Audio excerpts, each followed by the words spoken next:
Hello, and welcome to yet another recap video with animation rundown, which will surely captivate you.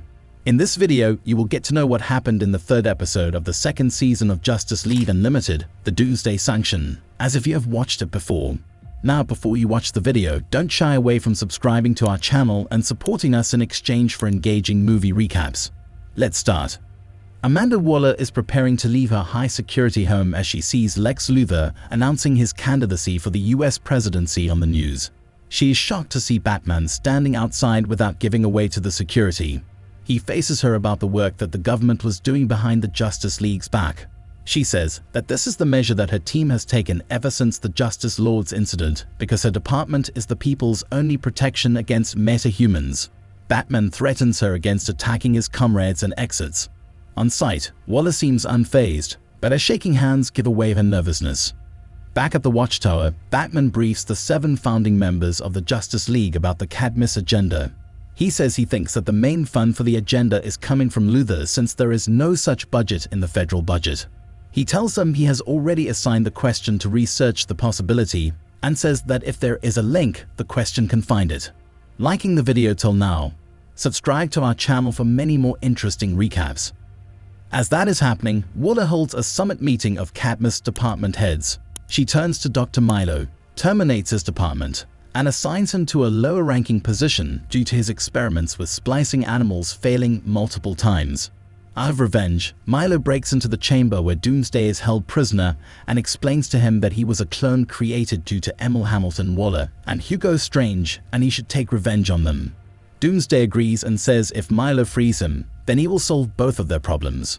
But little did Milo know, as soon as Doomsday got out, he kills Milo and then returns to his ingrained agenda, killing Superman.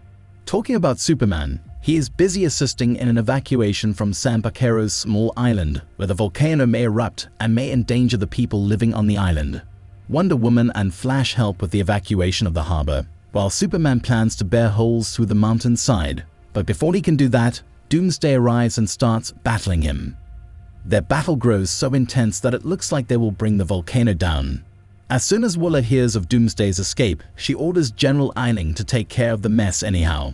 Eiling takes it as an invitation to fire a nuclear cruise missile with a kryptonite warhead straight at the island.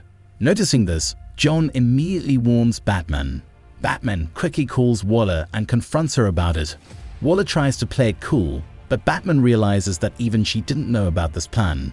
Not wasting any second, he performs an emergency launch into space and hurtles his ship down through the atmosphere. Meanwhile, Waller calls off Eiling and asks him what in the world was he thinking when he decided on his plan.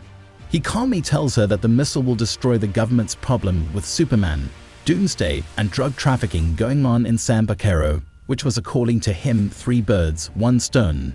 He tells her that even if he wanted to, he can't bring back the missile. While that is happening, Joan warns Wonder Woman, and she tells Flash to go with the last of the ships, and she will come along with Superman. Back in space, Batman, without any hesitation, charges the Javelin with its own magnetic field and clamps onto the missile. Through his efforts, the missile steers off course. As a result of his actions, the missile and his ship charge toward the sea, causing a tidal wave that swamps Batman's escape pod. And to John's horror, Batman has no response to his calls on his radio. As John worries about Batman, Superman is trying to come up with a way to defeat Doomsday. He tries to burn his brain with his heat vision, but this doesn't work. Then he grabs Doomsday and pushes him into the volcano's maw. This causes the volcano to erupt and the island behind completely destroyed. Although Superman is too weak to even move, he is saved by Wonder Woman.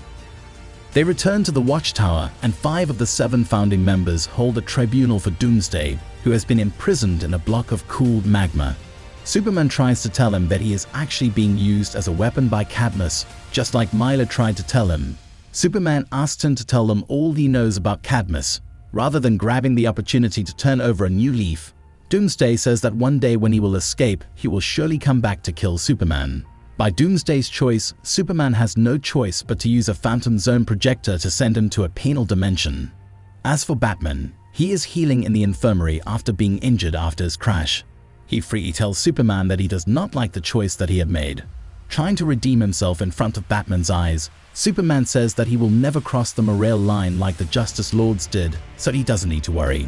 And as Superman leaves, he watches one of Luthor's campaign commercials on the news, as he silently accesses the dangers that lie ahead of him if Luthor comes into power. That's where the episode ends. If you like a recap, then do not shy away from clicking the thumbs up button and comment down below on what you think about the episode. Also, do not forget to subscribe to our channel, Animation Rundown. We'll see you in the next one.